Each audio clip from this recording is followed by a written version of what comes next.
Assalamualaikum warahmatullahi wabarakatuh. Perkenalkan, nama saya Kamilatun.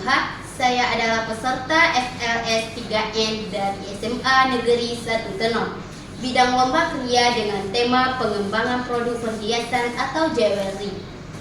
Adapun tema yang saya usung adalah harmoni alam, keindahan bahari, dan terestrial.